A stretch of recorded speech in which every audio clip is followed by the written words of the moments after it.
Thank you very much.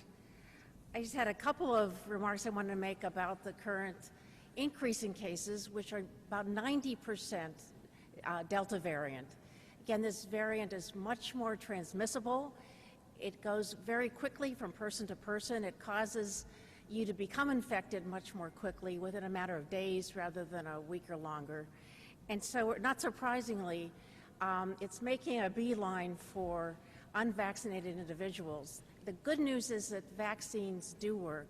They are protecting people from consequences of what is a potentially more dangerous virus, and it's really good to see that that is happening. In the hospitals, though, as the governor was saying, we are seeing increases, and significantly, we're seeing increases among younger people than we saw before. And so the highest rates yet that we've ever had among individuals 30, 40 years old, higher rates in 50-year-olds.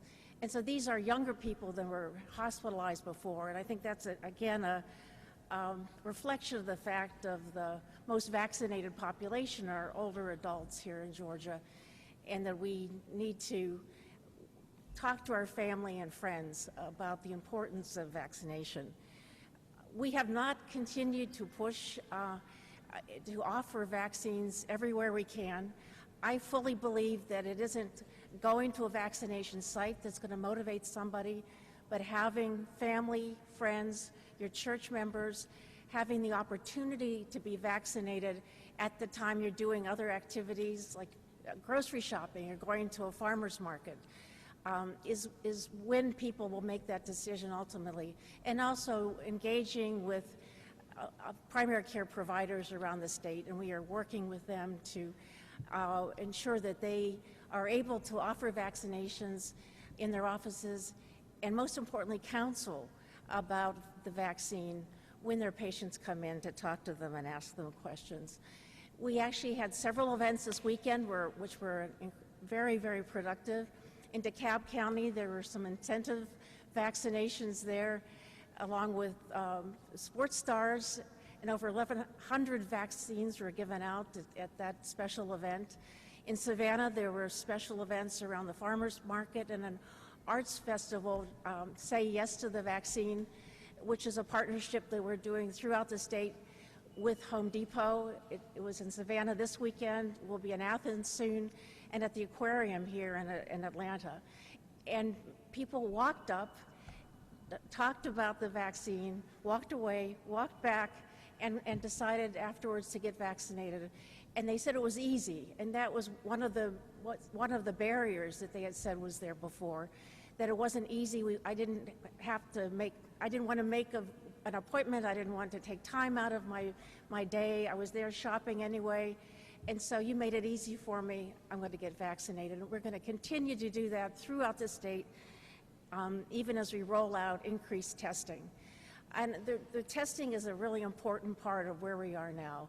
As we're seeing increasing cases, we're also seeing an increasing proportion of percent positivity rates among the tests we're doing. It's almost 17%. So knowing that, we know we need to be doing more testing. We in public health are ramping up the testing associated with our health departments.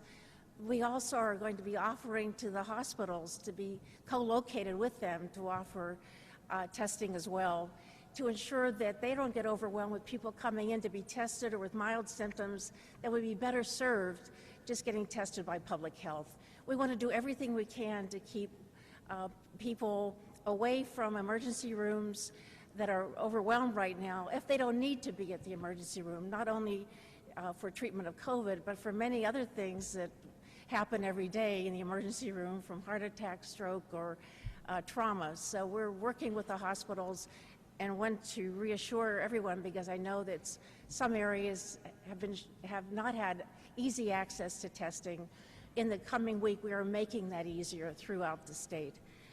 And I think that's all I have to say, other than that we will be offering the vaccine throughout the state, as will other providers, to those who are severely immunocompromised.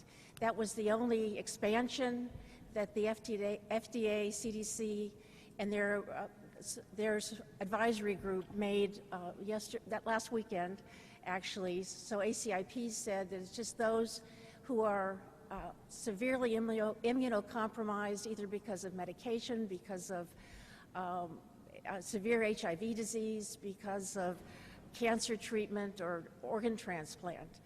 But these are not booster doses. These are not doses to help others who may have chronic health conditions. This is a very limited expansion, an additional dose for those who may not be able to mount an immune response.